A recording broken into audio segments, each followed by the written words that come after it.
I'm Somava Pande. I'm a faculty, scholarly assistant professor at Murrow College of Communication. I have taught several different classes, including the dreaded Com 300. I keep teaching that on and off, and I see so many of my students coming back to me and thanking me for that, hard class that, is really hard to pass through. But yes, we all have been through the grind, and I'm glad that you all have succeeded and have found yourself in important places. Today we have a fantastic panel with us. I will start off with the introduction and then we will go from there. So first of all, we do have Celia. Celia is a lecturer at the Murrow College of Communication. She has global experience spanning digital media communication and journalism. She works at the intersection of AI and media and has taught about the ethical use of AI in journalism. As a contributing writer for Elseborn.AI, she documented the discoveries of digital minds in culture, science, and the human condition. Her professional experience includes senior roles at Global Press, Vice Media, MSNBC, Microsoft, Turner Broadcasting, and Star TV. A passionate advocate for ethical communication and language equity, Celia serves as national co-chair of the Asian American Journalists Association Style Guide Committee. Please welcome her today. Thank you. Next, we have Chris. Chris Jose is an Emmy Award winner and reports nightly for NBC New York. He has repeated on some of the nation's biggest stories, including the murder of a healthcare CEO, the racist-fueled Buffalo supermarket massacre, and the mid-air collision of an American Airlines jet with an Army Black Hawk helicopter over the Potomac River. He has also traveled to Nashville to lead WNBC's coverage of a mass shooting and to Tampa for the live coverage of Hurricane Milton. Throughout his career, Chris has contributed several national rights for NBC News and Fox News Channel. Please welcome him today morning as well. Next, we do have Joey. Joey is an Emmy and Peabody Award-nominated comedian, TV writer, enrolled Cowlitz Indian tribal member, and class of 2009 Edward R. Murrow College of Communication alumni. As a TV writer, you may have seen his work on Spirit Rangers on Netflix, Molly of Denali on PBS, New Looney Tunes on Cartoon Network, and Paw Patrol on Nickelodeon. As a comedian, he's been featured by Comedy Central, Dropout, CNN, the New York Times, Dead Meat, and the Smithsonian Museum. His debut book, We Have Been Here the Whole Time, a not-so-scared guide to all things Native American, releases through Andrews Macmillan Publishing in fall 2006. Please welcome him as well. And last but not the least, we have Sandra. She's a communication professor at Yakima Valley College. As a native of the lower Yakima Valley, she attended YVC before transferring to Washington State University. After graduating, she served as a partner in education as a career manager, education advocate, mentor, and director of student services and support programs in Washington State and Texas. After she earned her MA in communication study, she came back to teach at Yakima Valley College, a full circle moment for her where she loves being part of the students' academic journey. Again, welcome to all of you. Thank you for being here. Let's start off. I have a set of questions, and then we will go through them as far as we can, and then I'll open up towards the end for questions from you guys. So first of all, this question is specifically for the Murrow alums, Chris and Joey, and to some extent Sandra as well. What inspired you to enter this area of work? So if you do look for our title, we are really keeping the human voice. This is not what we are working with and for underrepresented community, right? So as an alum, after passing out of Murrow, what led you to that path? Ladies first. So working with students was not necessarily on my my trajectory. I did a lot of, when I was graduating from Murrow College, I actually wanted to be like in public relations and working for a newspaper or magazine or some kind of agency. Upon graduation, I did a lot of local service agencies. I worked for the Northwest Community Action Center. And then looking back, at a certain point, like right before I pursued my master's, I looked at my resume and realized that I was doing a lot of student services, and it started actually at WSU, being a mentor for the Chicano Latino Student Center, and then realizing that a lot of my heart has been in education and being a partner in education, and so I leveraged that kind of information about my career and kind of shifted from. I use my public relations skills a lot for TRIO, Upward Bound, and starting new programs, but it was applied differently. And so, like being a faculty member wasn't necessarily my goal, but it definitely was working with students and being part of that conversation as they're making these life choices and these decisions. And as a first generation college student, there was a lot of hidden curriculum that I needed to navigate through. And my goal, I think, is to be the person that I needed when I was in college, of having that advice and that insight and that support. Well, I'm a 2006 graduate of the Murrow College, so the last time I've been here on campus was 20 years ago, so it's great to be back. A lot has changed since I've been back on campus. Pullman has grown a little bit. There's a Walmart and a Safeway here now. I was actually talking to Anna and her husband Ben yesterday, and we were just reminiscing about our time here, Anna and I's time here. So Anna was a classmate of mine during our time here in Pullman. So it was good to be back, and instantly when I knew that she was going to be here, and when the school let me know that she was going to be recognized with the Lifetime Achievement Award, it was a no-brainer to come back to Pullman.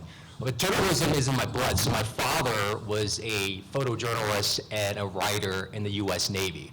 So I naturally fell into the position that I'm in today. Growing up in South Florida and West Palm Beach, the local news was always on in our household. And at 6:30, every night we would watch World News Tonight with Peter Jennings. So current events was always important in our household growing up. But there was one thing that was missing, at least even from a young child, when I started watching the news probably in second or third grade, all the way until I moved to the Seattle area right after my junior year of high school. Growing up in Florida, I didn't see anyone on TV who looked like me. So I didn't really know like if this is something that I could even possibly do. It wasn't until I moved to Seattle and I saw Lori Matsukawa, Mimi Jung, Derek Way, who was an anchor at Fox 13 at the time, Alyssa Hahn, the list goes on. And when I got connected with those esteemed journalists in that market, through AAJA, I got a scholarship through AAJA and just got connected with me. And Mimi Jung essentially opened the door for me into the broadcasting business. She hooked me up with her then husband at the time, who was a sports anchor at Cairo, and he was like, look, if you want to go to be successful in this business, because at the time I was at Bellevue College, and then had intended to transfer over to University of Washington. But Greg England said to me straight up, look, if you want to be in broadcast news, you have to go to the Murrow College and get hooked up with Glenn Johnson and Marvin Marcello. I know some of you, I think most of you guys probably know Glenn and know Marvin, but the education that you're getting here in Pullman is going to set you up for success down the road. And I'm just so proud to be a Cougs, so go Cougs. Go Cougs. Chris and Joey, do you want to add something? I'll just give you an example. So you guys remember back in March of 2021, I was working in Atlanta at the time at WSD, which is powerhouse BBC station in the South. And in March of 2021, the Metro Atlanta spot shoot was happening. It happened to be one of the first reporters on scene reporting continuous live coverage.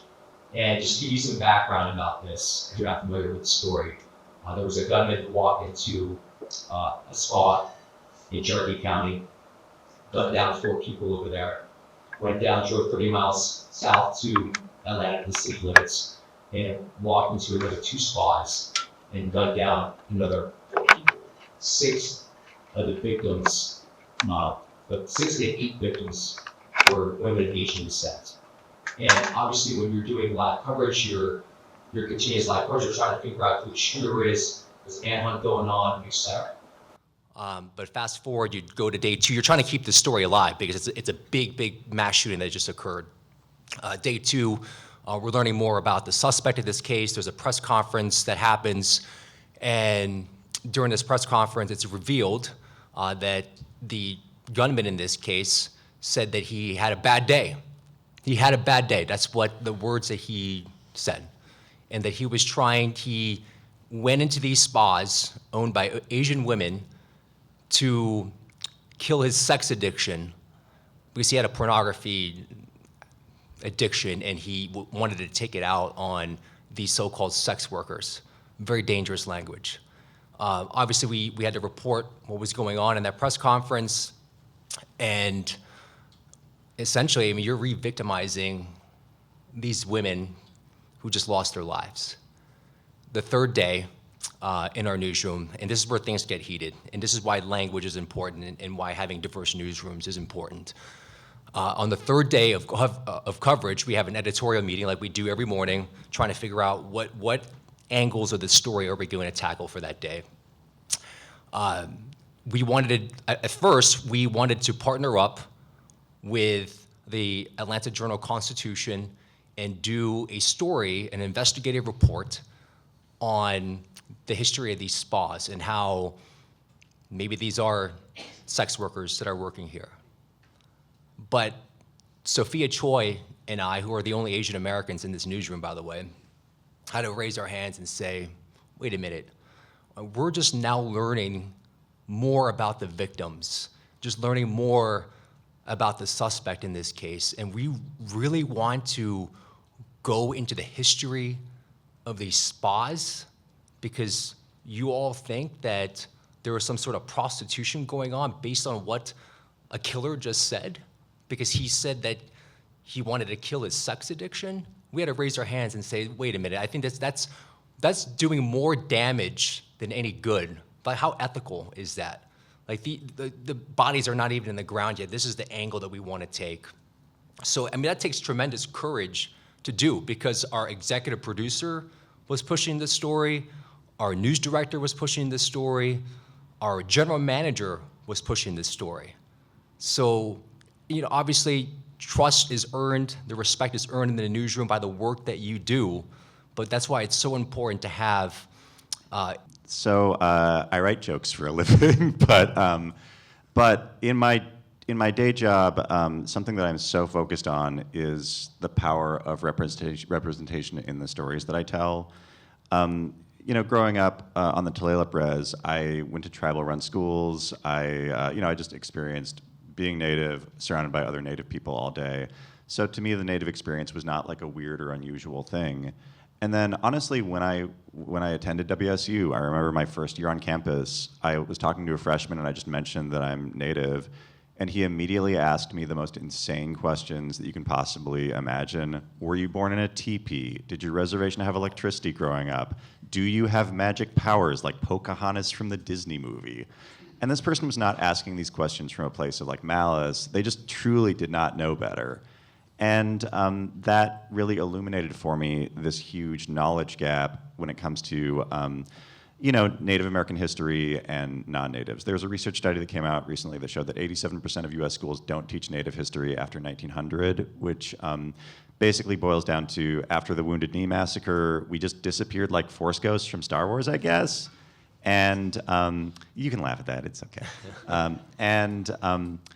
That is something that is, if you like look into that, like what is the reasons for that? I mean, in this country, it's like not a hidden fact that, there was a several hundred-year effort to like systematically kill off Native people and Native culture, like literally defined as an attempted genocide.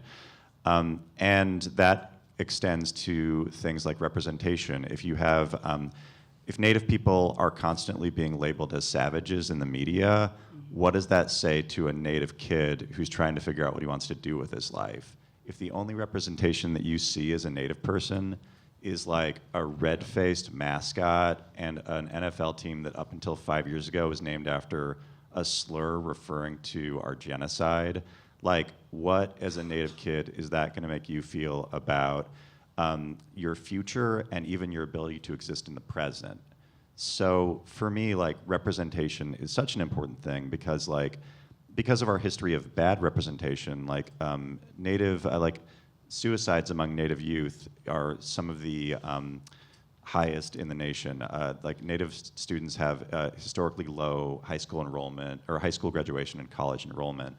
So like, you know, I write for shows, like I'm currently writing on like a Paw Patrol spinoff right now where a bunch of cute puppies run a construction company. It's very adorable, you should watch it.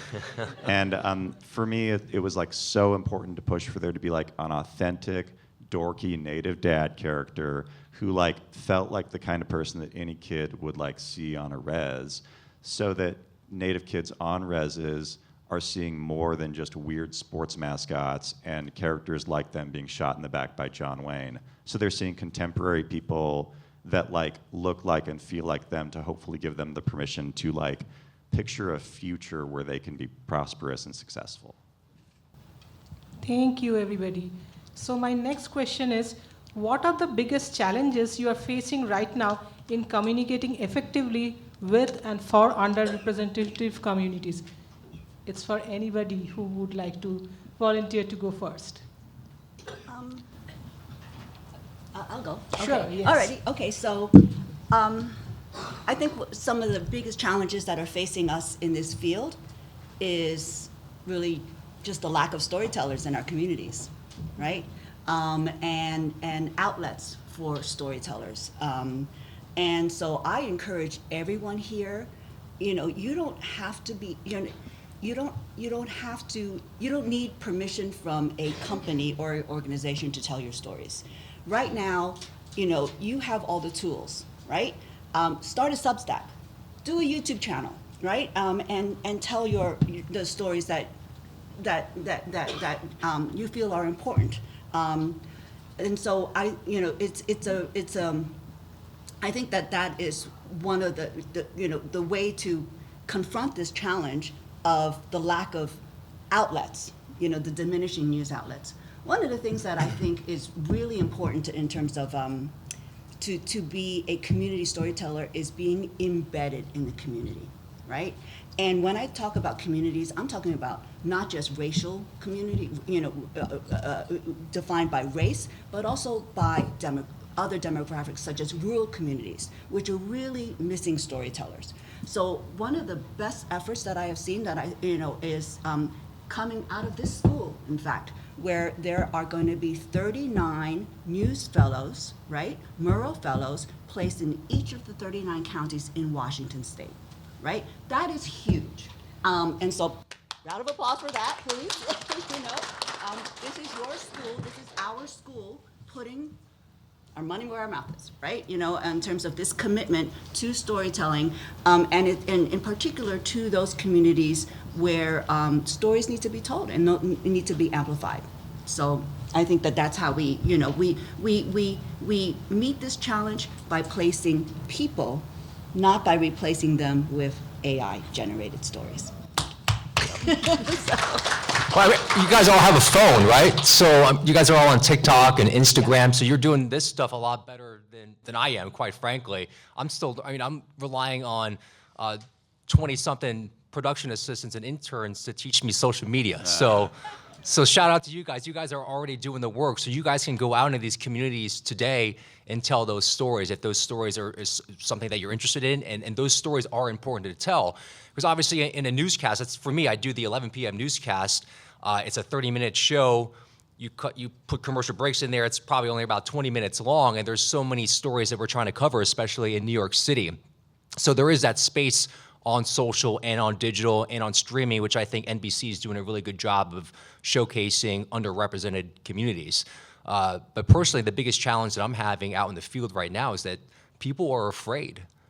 So a lot of the stories that we're covering in New York City has to do with ICE, right? And there's a big migrant population in the 5 boroughs in New York City, and these family members, they're afraid to talk because they think that if they're going to talk to us, they're going to see it on the news, and ICE is going to come knocking on their door and arrest them and hold them into custody because of where they came from. So that's a major issue that we're having right now in New York City is, yes, we have to tell these stories, but luckily we're a partner with Telemundo, so they can, the Spanish community, the Latino community in New York City, they really rely on Telemundo to tell those stories because they trust them.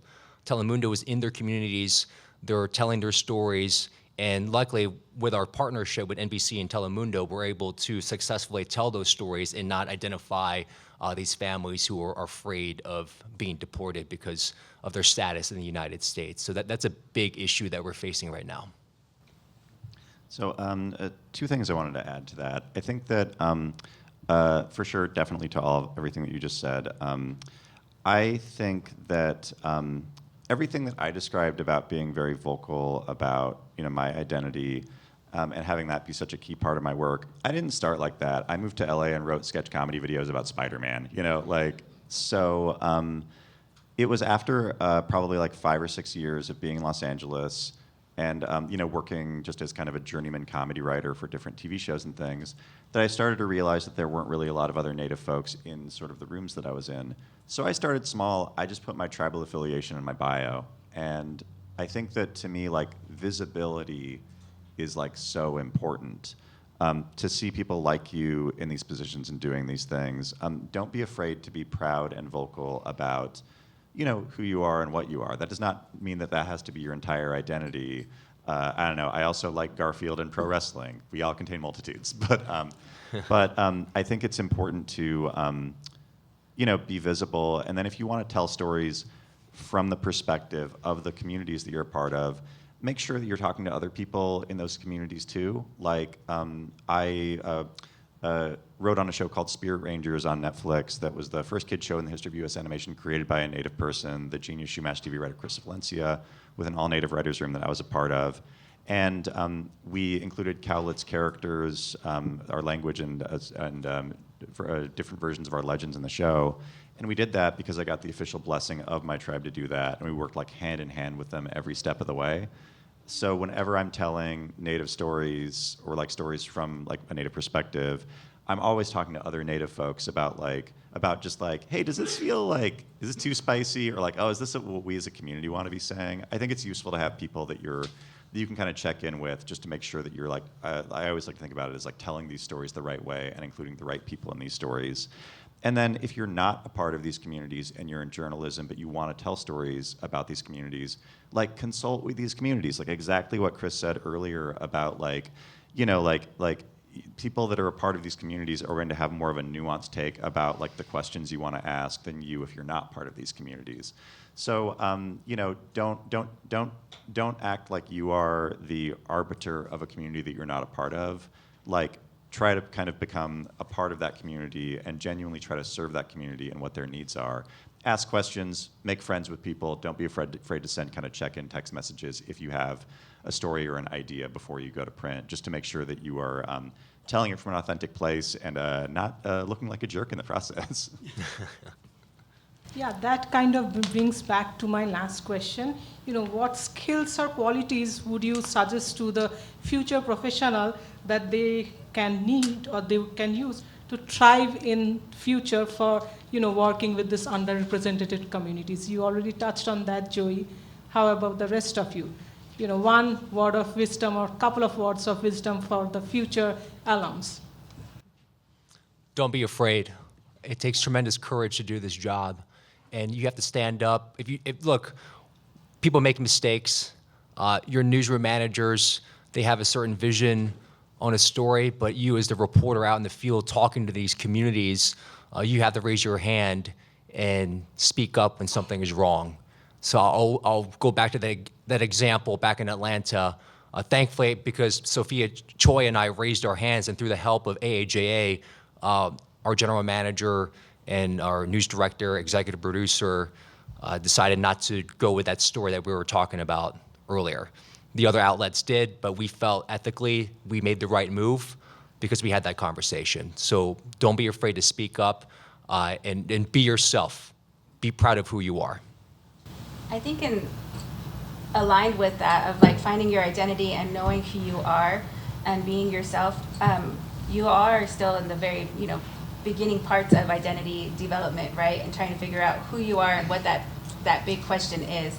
And I would urge you as young adults and individuals to reflect and to really explore that facet of yourself, like who are you, what do you stand for, what is important to you, what are your values, and really use your college experience. This is the time for you to invest that time and that momentum to yourself, right? And I always tell my students this too, like, as a college student, you have the most privilege and access to resources that are available to you on campus, with counseling, with mental health supports, with career assessments, with advisors who care, with faculty who are have access to information, resources, and scholarships and opportunities for each of you. And again, like we can sometimes we see things in our students that they don't see for themselves, but I would highly urge students to really take that time to figure out like who you are as a person and what it is. Like, there's things you like, there's things you don't like, there's things you stand for, there's things that you don't, and of course there's things that are intimidate us and make us afraid, and especially in this environment, right, this atmosphere with this politics and everything that is happening, you have to stand for something. You can't be neutral. The time for you to be neutral and just be like, it's okay, it doesn't, it affects you. Everything affects you, and communication is everywhere. It's the words you use, it's the headlines that are being printed, it's the people that you talk to, it's the connections that you make or don't make. And again, like, you have to know who you are as an individual. And I would say, like, leverage the resources you have available and the time. You will never have this much time to invest in yourself. Because after you get a job and a career and a family, it's like a little checklist. And that's the thing. We all think that there's a checklist. Graduate from high school, check. Graduate from college, check, check. Get a job, check. Start a family, get married, start, whatever, right? There's like a little list in our head that we think we have to accomplish. And the thing is, and I want to remind you all, this is your life. This is your choice. You can create you're creating the narrative. You are literally able to create the future that you want. And you are getting handed a imperfect society, imperfect political environment. And we've taken a lot of strides back, right? And so I think it's important for you now more than ever to know who you are and stand for that. You want to? Yeah. Oh, no. Oh, okay. Yeah. So the University of Missouri, which is where I went to journalism school, announced that they have disbanded funding for the Asian American Student Union, the Black Student Union, LGBTQ. I mean, it doesn't mean that Asian students, Black students, gay students still don't exist on campus. Right? And so I always try to look at, this mansplaining of DEI programs does not mean that we go back into the job. If anything, it means you show up more, right?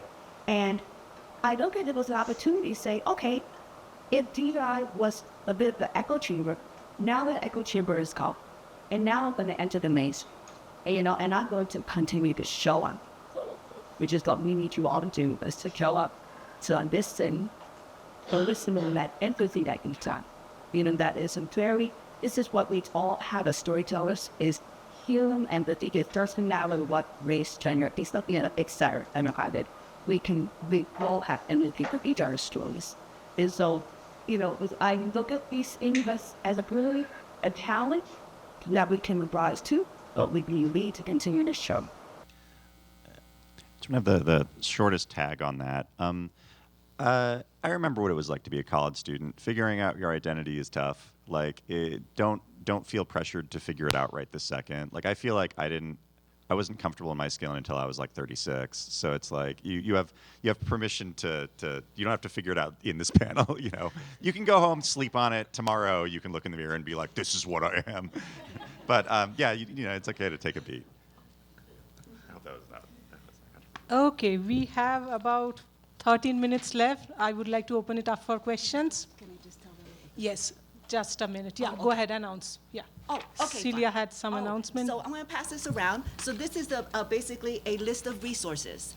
They're all style guides from every single association I could find, right, that has put out a style guide or guidance on the equitable use of language. So there's a QR code, and if you feel that anything is missing on here, you can reach out to me.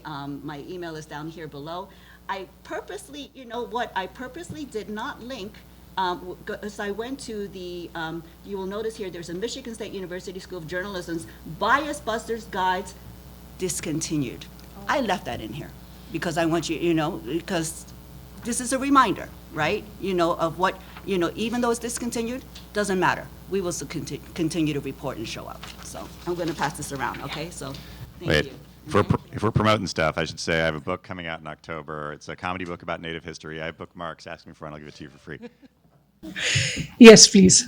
So going off of what you just said about the book and everything, we're all consumers of media. We all read books, watch the news, watch movies, and there are pieces of media and things out there like the Hotel, the Color Very Sweet, that's kind of hospitality, pyramids, and shows like Reservation Dogs and Resident Alien. What are other pieces of media that you would recommend to students, for everyone, to watch, consume, to like, share, whatever, so we can change the algorithm so we do have more representation in the entertainment, TV, and media news?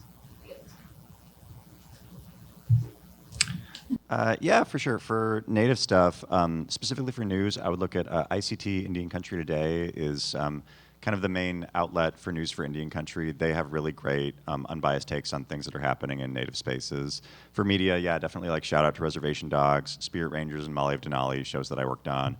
Spirit Rangers, we were nominated for 13 Emmy Awards and a Peabody Award. So like, it's not just me saying we're good, it's other people.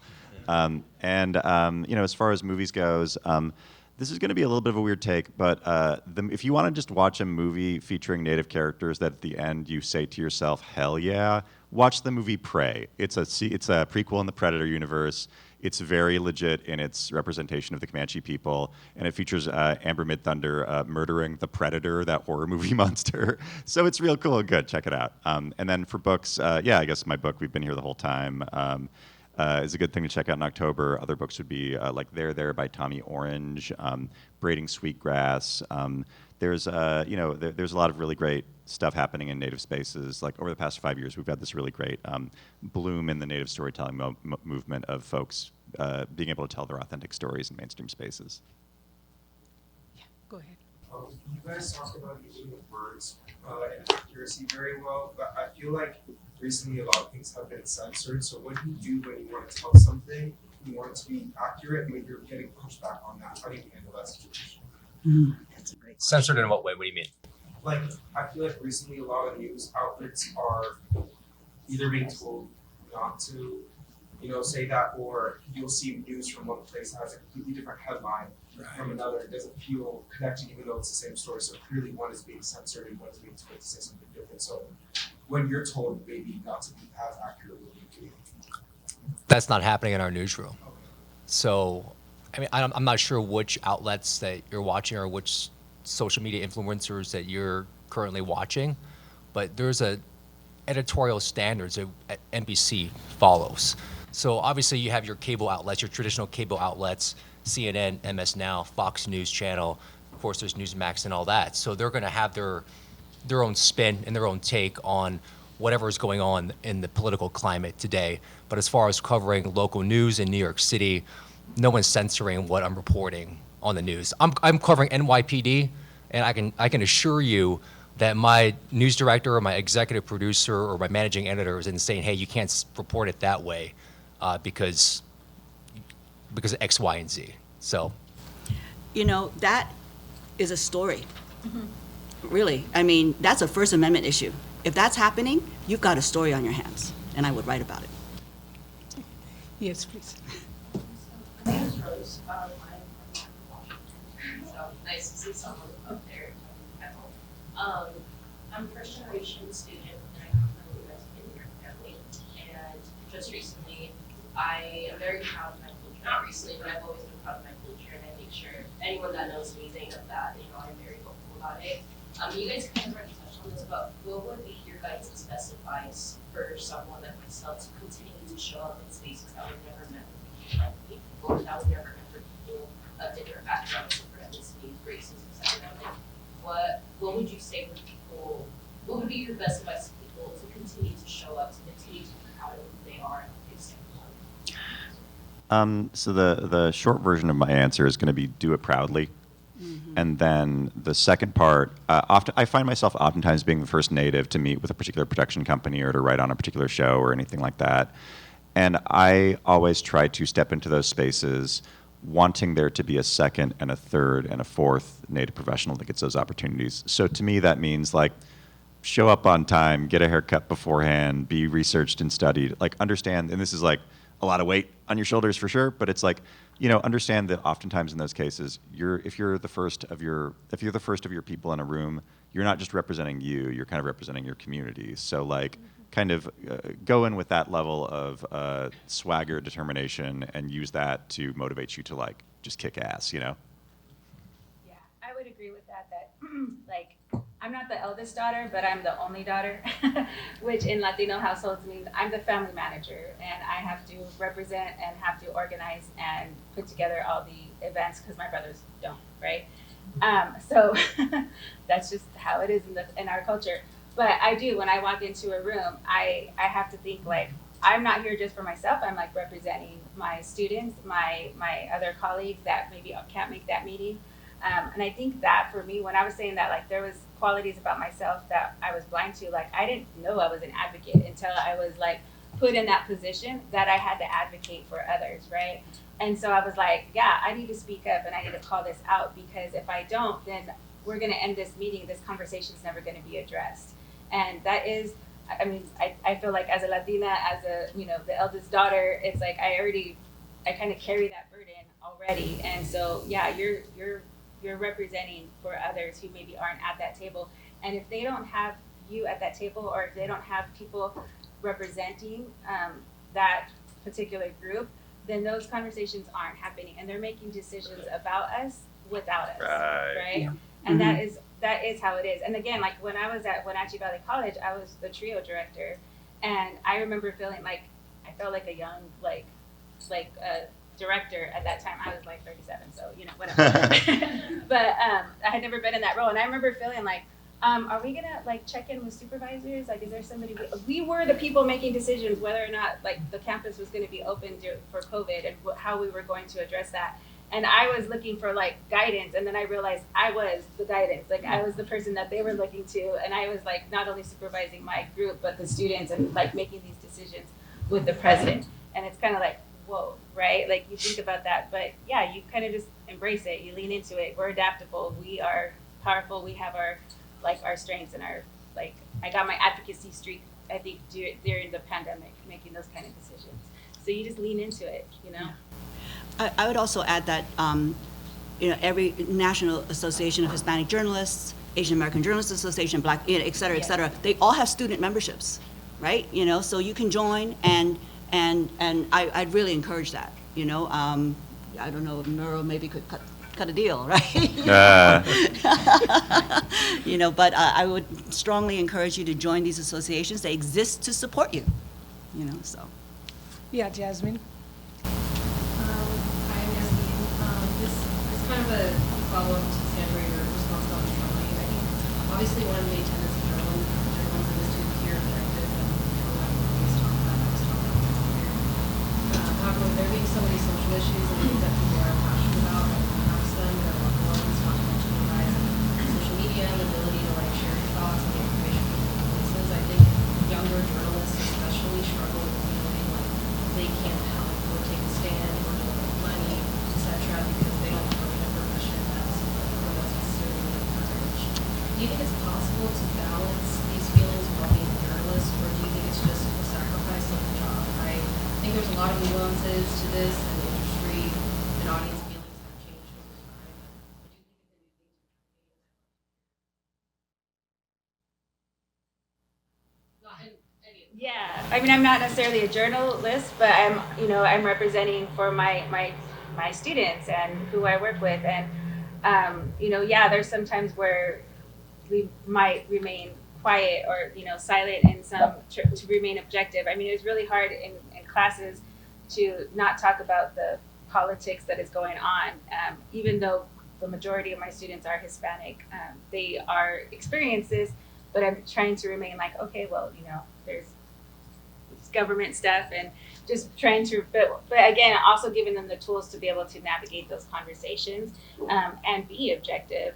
The facts of this thing, of what is happening. This is what we label it. And when you're able to identify the institutions or the patriarchy or whatever it is, it's like then they're able to see that what is happening in a different lens as well, right? So it's still like we're giving them the tools for that. But I would say as an individual, I tend to like support local businesses, right? I tend to put my money where I want to see growth. And so, in the Yakima Valley, there's a lot of mom and pop restaurants locally owned, and it's like we just got an IHOP and a Denny's and all these things, which we're like, oh, this is kind of cool for Grandview, but we still have a lot of local places that need the support. So I think that there's other ways where you can express your support and your allegiance, I think, to people of color, to the things that are important to you, to the businesses, and allocate that. Maybe you can't do fundraising things at the office, but you could definitely put your money where you want to support and see growth. One last question. Sorry, go ahead. Okay. Sorry, go ahead. Oh yeah, you can do that work behind the scenes. Like I write for kid shows for a living, so I can only be so spicy on social media. But that's not stopping me from going to marches and working with organizations that are doing the work. I'm kind of thinking about this conversation. I know as a journalist you're supposed to stay unbiased in your opinions.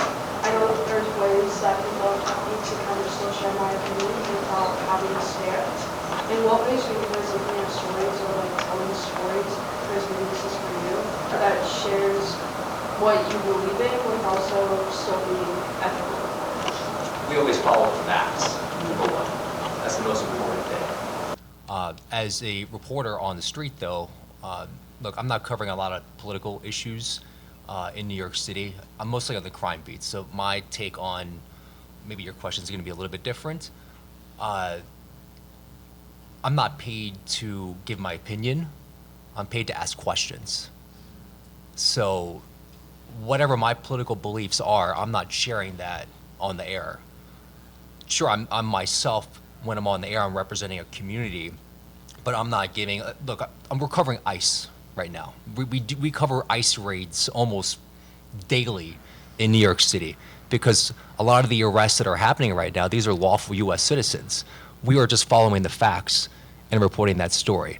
Now, I know with new media, it can be confused what we're doing at a local level, and we're kind of getting in this mixed bag of being labeled fake news because they're going to associate what my reporting is with someone else, maybe another influencer they've seen on social media. So there's a lot of nuances involved with that, but the main priority when you are reporting on a subject is to follow the facts and report the truth. Thank you all. They all deserve a round of applause. I know we did not go to many of your questions. They are here for the rest of the day, I guess. You can come by and, ask your questions. Thank you for being guys. here. Yeah, thanks everybody. I'll stick around the room until they kick me out if you got questions.